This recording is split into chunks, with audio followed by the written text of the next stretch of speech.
Please welcome to the stage IEI's Policy and Program Manager, Tarik Woods. Good afternoon. Good afternoon. It is so great to be here with you all today. I know so many of you were planning to be with us in February, so thank you for sticking around and being here in May. Some of you know this is my first time being the program lead for the Emerging Issues Forum. So if you see Sarah, tell her how much you loved it, right? But we had a great time putting this forum together and working on this infrastructure series. So I want to talk a little bit about it today. First of all, I'm from Rowan County, Salisbury. Any Cheerwine fans in here? That wasn't near loud enough. All right, how about vinegar-based barbecue fans? All right, we're getting closer. So I traveled over from Rowan County to Orange County and the Triangle. And one thing that never ceases to amaze me is how popular North Carolina is. So I want to ask a quick question.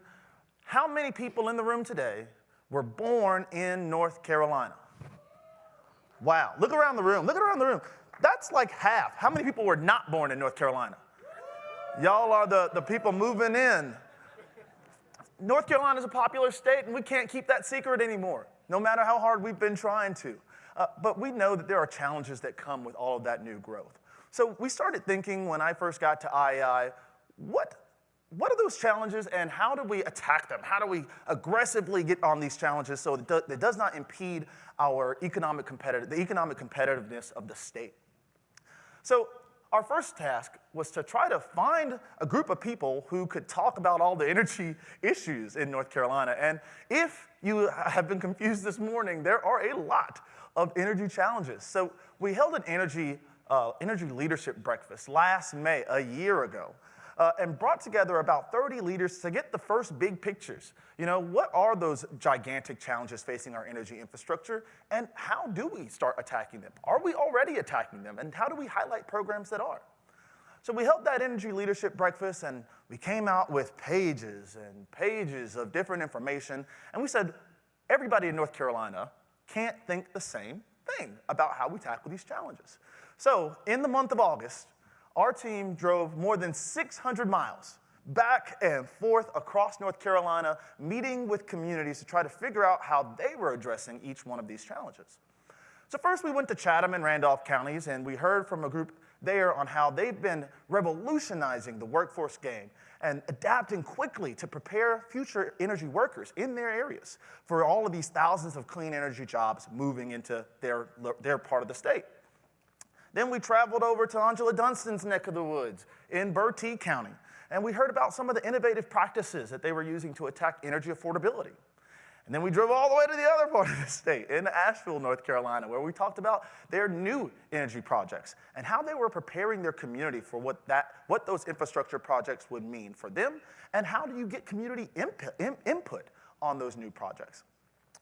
So lots of conversations later, we decided we need more time. We need more time with these energy experts, these leaders. We need more time with industry leaders and educators and advocates. So we put together this wonderful group that you've heard a little bit about today called the Energy Infrastructure Advisory Council. And we tasked them with creating a set of recommendations that you've had on your table today, you've had online. We tasked them with looking at all of these unique challenges, unique to North Carolina, and finding the solutions that we need to put into place. And that's what makes the forum so different. Yes, the Energy Infrastructure Advisory Council is awesome, and can we give them a round of applause here today? They are awesome, and they have put in a lot of work over the last 8 months to really build this list of recommendations, and we're gonna get feedback from you. We wanna know what you think. This is going to be truly a series of recommendations that is spoken from the mouth of North Carolinians. So we're really excited to bring that to you today. We're going to hear a little bit more about 3 of the big buckets that we identified as some of the heftier energy infrastructure challenges. I can't wait to talk more with you today. If you see me around, grab me. Let's talk more about energy infrastructure policy. But first, let's hear about energy affordability and some of the unique things happening today. Thank you so much.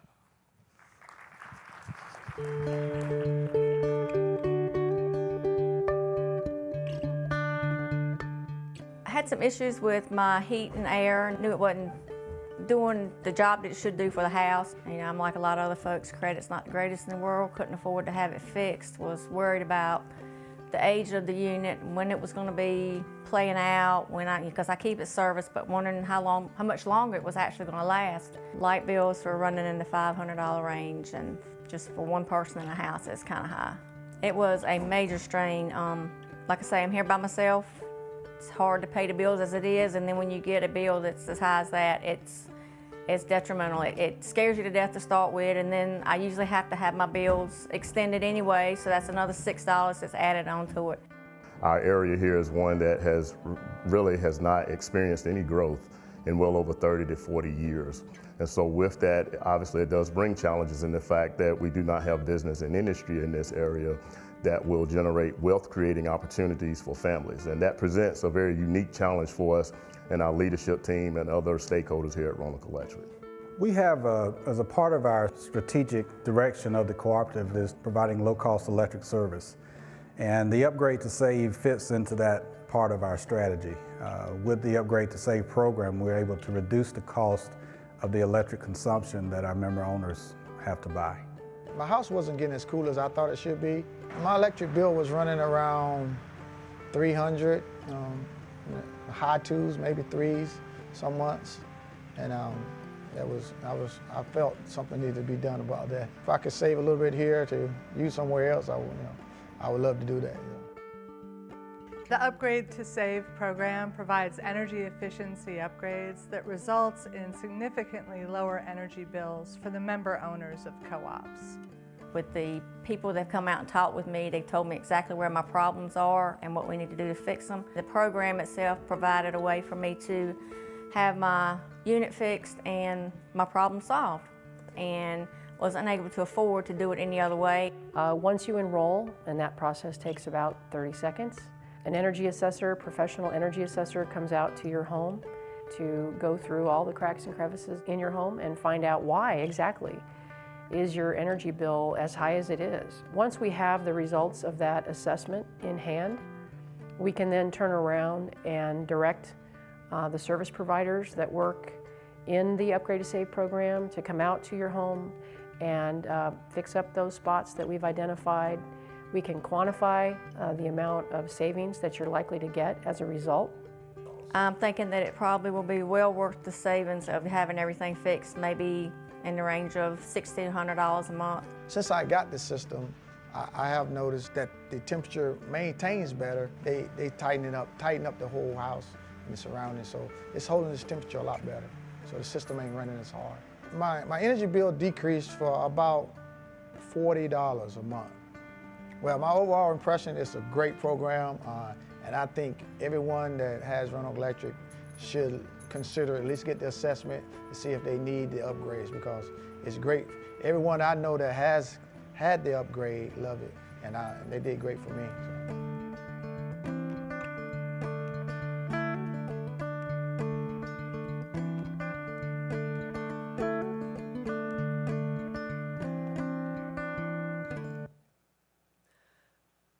Good afternoon. I'm Claire.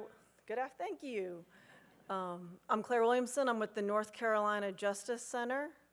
And about 2 weeks ago, I spoke to some faith leaders about their crisis bill payment assistance programs, what they're doing from their own churches. And one of the faith leaders, he shared with me, he spoke up and said, I think our programs are misnamed. He said, these aren't crisis programs. These aren't emergencies. This is persistent. This is chronic. And so for many of our most vulnerable people in our state, energy is persistently unaffordable. So the video you just saw, the work that Roanoke Electric is doing, it is fantastic and it is truly remarkable. It speaks to the leadership of that cooperative, and I won't take away from Angela and all the work, Angela Dunstan and all the work that they've done. But it is also unique, and there are too many barriers to having this program be rolled out throughout the state. Barriers like home repair, having qualified workforce, having the funds to be able to go in and do this work and make these investments. So the IEI recommendations that this advisory committee has come up with, these recommendations, they're a good start. They cover things like creating a dashboard to streamline and make it easier to find programs that are helpful and the rebates that are out there. There's also programs to increase incentivize building home energy efficiency programs, and also to expand those programs and just to stop some blatant business fraud from preying on our most vulnerable people. But I would say that those recommendations, while a good start, don't go far enough. We need to go, it's not just a well-intentioned, but also to have the structural supports to coordinate across all the different organizations and entities that are providing these services, the utilities, local governments, the state, run programs that are really federal programs. And we also need to be able, as a state, to provide resources. I will shout out to say Duke Energy has really expanded their programs that are available to folks at no cost to participants. And the reason they've done that is when people have a bill that they can pay, that means the rest of us don't pay their unpaid bills. And when it's really important, if you can get someone to an affordable level and they can pay that consistently, it helps the rest of the rate base. And they've really expanded it, but what's available for the people, for the 1/3 other customers and who are not on Duke Energy, who are in the munis and co-ops? You know, there's opportunities for the state to provide additional resources and to help coordinate that.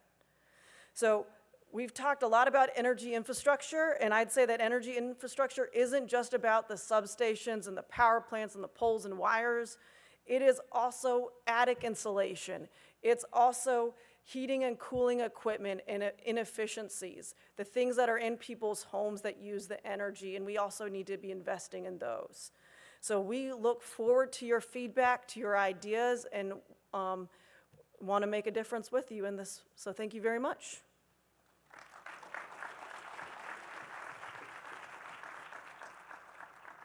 Surrey Yadkin Works is an opportunity for students in Surrey and Yadkin counties and traditional college students at Surrey Community College to complete a paid internship. For students, this gives them an opportunity to learn about local businesses and get their foot in the door. Apprenticeship programs have been around for centuries. You traditionally see them in more blue-collar work, but now not only do you have HVAC type apprenticeship programs, you have manufacturing apprenticeship programs that they have established, as well as with Northern Regional Hospital, we've established the first registered nurse youth apprenticeship program in the state. So there's lots of career opportunities available for students to explore that they may not even think about as an apprenticeship. It's basically an opportunity to get a hands-on experience on your career choice. Not only have I been able to see actually hands-on what patient care is about, I've been able to see what department I've actually want to go into. It's helped me choose, hey, this is the career I want. I know this is what I want to do in the future, and actually labor and delivery is something I'm looking into now because of Surrey Yadkin Works. Through the school, I've learned through Altech more techniques of MIG welding. I've gotten better. I learned what the company wants, and if I want to grow in it, what the things I need to do to grow and be more of a leader and grow up in the rankings through the company and become a better welder in general. Having the opportunity to work in the OB has taught me how to work with babies, how to change them better, a hearing test, how to chart, and just basically getting advice from the experienced nurses here. I really love the program. I feel that it has really jump-started my future and kind of got me in to experience some things that I wouldn't have before. So I've learned a lot, and I feel that it's going to help me in my future career. I've wanted to work in the OB unit, and this has definitely helped me. It's a paid internship, so that's always nice, and two, you're learning on the job every day. I think this would really give me a competitive edge over people that doesn't take this route, being able to go somewhere and work and be able to build up from it and being able to learn how things are done. I definitely feel like this program has made me confident as a person to, go out in the real world and work, and it has also gave me experience. This has given me real life experience. Through this apprenticeship that they've offered, I've realized that I enjoy this type of work, and I would want to carry on and keep going with it. I feel like I have gained a lot of confidence through this program, and compared to my peers, I feel like going into the workforce will be easier for me because spending my time here has been very valuable to me. I would highly recommend this to other students because it gives you experience in the workplace, and it lets you find out if this is something that you really think you can do for a living.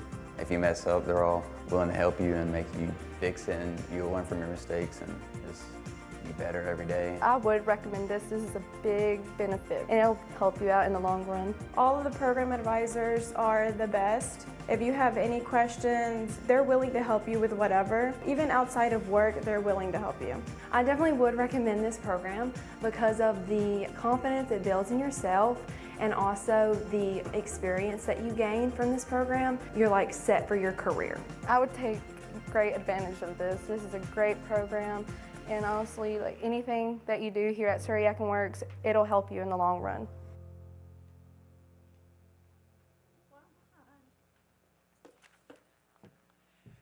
Good afternoon, y'all. I'm Caroline Sullivan. I'm the Executive Director of the North Carolina Business Committee for Education, and I'm so happy to be here to talk about something that y'all all love, the exciting world of workforce.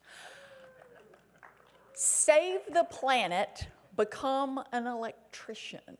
I started saying that a couple of years ago when talking to young people who are interested in climate goals, but didn't quite understand that it's policy, but it's also workforce. They have to do these things together. And we have a workforce development problem right now. As we've heard today, the energy sector and advanced manufacturing needs more skilled workers, but our traditional approach to training isn't keeping up with reality.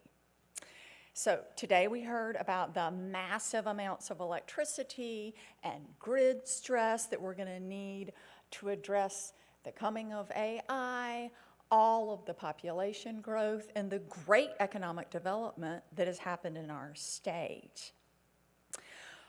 But we also, at the same time, are having demographic and other climate changes that are making this even more challenging.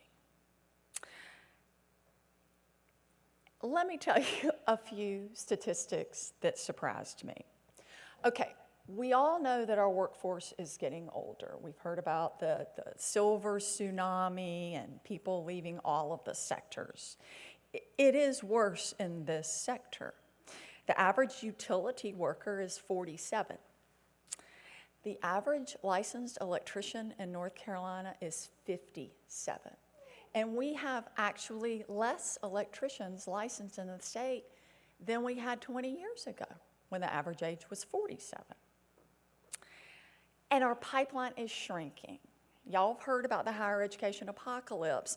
This year, the kids that are graduating high school next month and this month are the largest number of high schoolers that we have ever seen. For 15 more years, it's just going to go down.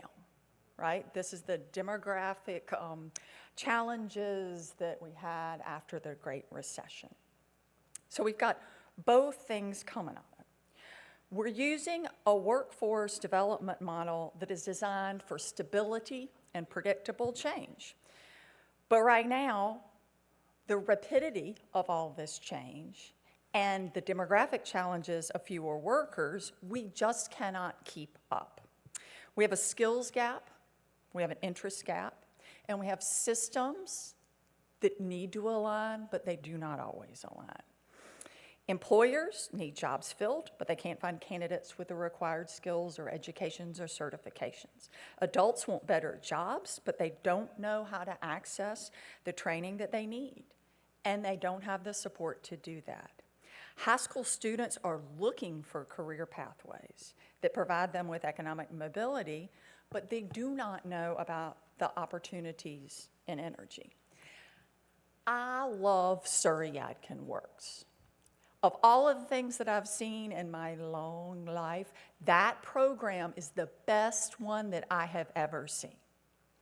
And what it tells you the story of is a community that understood their employers needed workers, people were leaving, and they needed to come together to build these opportunities for the whole community. And that's just what they did. They worked together, they saw things differently, and they built deep, deep partnerships between employers, education, workforce system, and the community. So our committee spent some time asking, how do we address these workforce needs? What if employers became partners in developing talent instead of just hoping that the talent would appear? How can the community, workforce, and education work together to provide the training programs and opportunities that we need? Employers have to shift from being talent consumers to be talent developers. This means long-term partnerships with K-12 schools, community colleges, higher ed, and workforce systems. It means telling education and workforce exactly what they need when it comes to skills and certification and degrees and training, but then also working together to be able to get those workers trained. But also employers need to tell the story. Students, teachers, community leaders, parents, and adult learners have no way of knowing about the opportunities in energy and infrastructure unless you tell them, you actively tell them. And you have to start in middle school. That's what they do in Surrey County. And employers have to provide work-based learning opportunities, including apprenticeships, to be able to provide these opportunities. You gotta tell kids how you get from here to here. Meanwhile, we must also increase the funding and the support for our educational institutions. They need help finding qualified instructors and getting equipment to be trained. And we also have to build comprehensive student supports, childcare, transportation, housing assistance, things that actually support people to access and complete training. We can't keep doing what we've been doing and expect a different outcome. The old cycle of just hoping qualified workers would appear isn't sufficient to address the speed and the scale that we need. But through strong partnerships between education, community, workforce, and employers, we can build the workforce for everyone.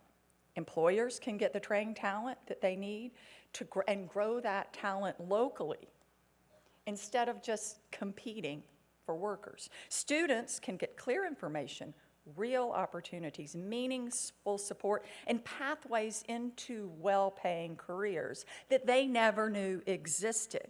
And they can be part of this energy transformation, and they can be part of rebuilding their communities after disasters. Local communities can take advantage of workforce opportunities in the energy transformation right in their backyard, and North Carolina can continue to be the best place for business because we have the best trained workforce. Give us some more suggestions. Thanks.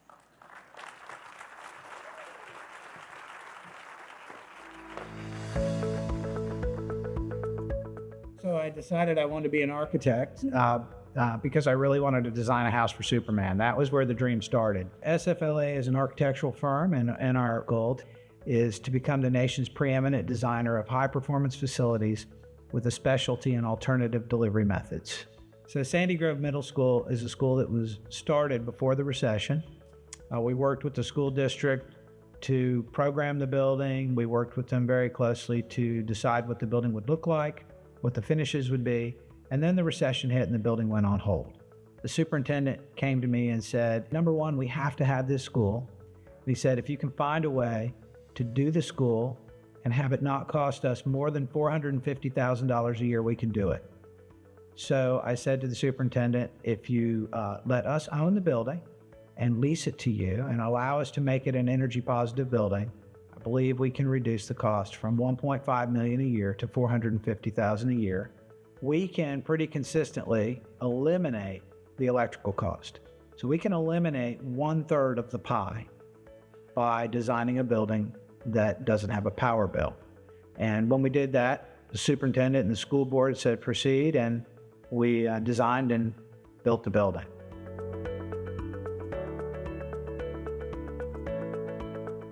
So Sandy Grove Middle School was completed in 2013. If we fast forward 12 years to today, SFLA Architects has had the incredible privilege to have designed 12 of the 17 net zero energy buildings in North and South Carolina. And that's according to the New Building Institute, which is an entity that certifies net zero energy buildings.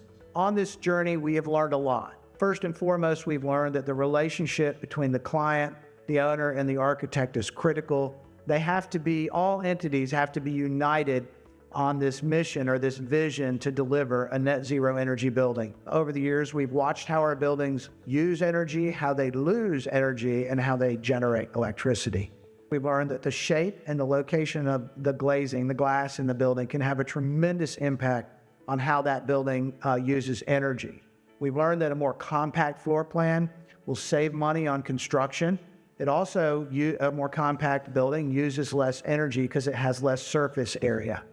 We have done geothermal mechanical systems on most of the major projects that we have done since 2006, and we know of no better way to reduce the amount of energy the mechanical system uses than to use a geothermal mechanical system. Thermal mass is a very effective way to store energy in the building. We focus very hard on designing an envelope, a super insulated envelope that's going to allow the building to maintain the heat inside the building. There are some simple strategies to incorporating thermal mass into buildings. Concrete block is a great material for storing thermal energy. Hollow core concrete blanks, very simple, very cost-effective materials. The combination of those materials and systems, when coupled with solar panels on the roof, and operating the building the way it's designed to be operating, optimizing all of the systems, will put you on a pathway to net zero every single time. We very much appreciate the opportunity to be a part of your conference and look forward to continuing the conversation with anyone who's willing to share their ideas. Thank you.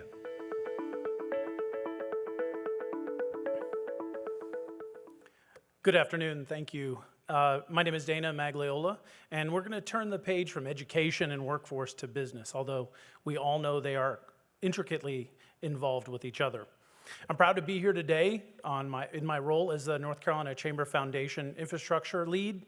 This is a super relevant conversation for us and for the entire business community across North Carolina.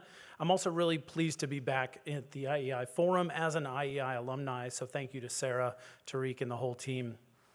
Let me just begin with a simple truth, and much like politics, infrastructure is local. Power isn't just found on a spreadsheet, a technical diagram, or in a regulatory docket. Lines, substations, solar fields, turbines, power plants, pipelines, these are all built in our towns and in our communities. They don't just supply energy, they shape our economic activity and by extension, our lives. That is why when we talk about infrastructure and energy infrastructure in North Carolina, we must start with our communities. Because it is our communities that will not only depend on these systems, but they will host them, they will maintain them, and they will live alongside them for decades. At the same time, we cannot lose sight of the broader picture here in North Carolina. As a state, we are growing not only in population, but industrially, commercially, and economically. And that growth demands investment in energy infrastructure that is resilient, reliable, and forward-thinking. Energy has long been one of North Carolina's core advantages. For years, we've drawn businesses and industries to the state, and we've supported those that are already here with reliable and affordable power. Well, when site selectors or tech investors or manufacturers consider making North Carolina home, they will all ask the same question. Will we continue to provide the same level of reliability, affordability, and sustainability of power? Our answer must be yes, but it's not that simple. We are facing serious challenges. The rising costs of projects and infrastructure across the board and materials have been made worse by inflation and some might say a shifting global trade environment. Lengthy permitting and approval cycles have stalled or threatened urgently needed projects and capacity expansion in North Carolina. Uncertainty in energy demand forecasting is making it hard to plan effectively. And all of this is unfolding under the pressure of rapid industrial, commercial, and population growth. We cannot, however, let our urgency eclipse our values and our voice. It's been great to be a part of IEI's Energy Infrastructure Advisory Council, and we've heard conversations about cost, property impacts, land use, equity, trust, and uncertainty. We've seen the fragmented and sometimes conflicting narratives. Today, there is no single trusted source of information to help business, owners, or communities understand what's being proposed, what it means for them, and how they can participate constructively in shaping North Carolina's energy future. Just as infrastructure is local, so too must be the first line of dialogue and planning. That's why one of the Council's priority recommendations to engage local leaders as community connectors. Local leaders, both public and private, can act as bridges between industry, state decision makers, and the people they serve.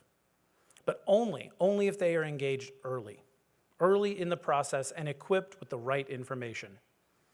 This means working across sectors to build trusted relationships that support affordability, reliability, and sustainability. And especially the human element. We heard about workforce development. Providing leaders with the tools to explain why a project matters, why it matters to their community is important, how it fits into the larger energy system, give us some statewide context, and what protections or benefits are in place for both communities and businesses that will be affected. Because energy infrastructure isn't just about wires and transformers, it's about trust, and it's about trust built through honest and transparent dialogue. We must also make room for innovation, whether it's new transmission, technology, improved product design, or smarter permitting practices. We cannot solve 21st century challenges with a 20th century playbook. Energy infrastructure isn't just a technical challenge. It isn't just policy or regulatory. It's not just a financial challenge. It is a human challenge. It demands that collectively, across business, industry, politics, and communities, that we listen deeply, that we plan wisely, and act boldly together. If we get this right, we can power a North Carolina that is not only stronger and more competitive, but more connected, more equitable, and more resilient than ever before. Let's move forward with clarity, with courage, and with our communities and businesses at the center of everything we do. Thank you. Thank you. Thank you. Thank you, Dana. All right, everyone. So now it's time to put all that you've heard and that you've seen to work. So for the next hour in your breakout sessions from 2 to 3, you'll be able to engage with the recommendations and with resource experts in your breakout sessions. Ask them the questions that you have. Engage with them. We really want to hear what you have to say and get your feedback. So like you've heard all day, you can go to this QR code that's going to pop up behind my head. There it is. You can scan that, and that's one way you can provide that feedback. Also, you've got the note cards on your table. Just leave those, and we'll take care of them afterwards. You can find an IEI staffer and let us know your thoughts about the recommendations or questions you might have. But please don't forget to engage. Use these breakout sessions as a way to get more information about them. We look forward to hearing from you. Breakouts start at 2 o'clock, so make sure you find your room. And we're going to put them up on the screen here just in case you get lost. I know some folks are having a hard time navigating McKimmon, but we'll put up some directions for you. Thank you so much, and we'll see you after the break in the breakouts.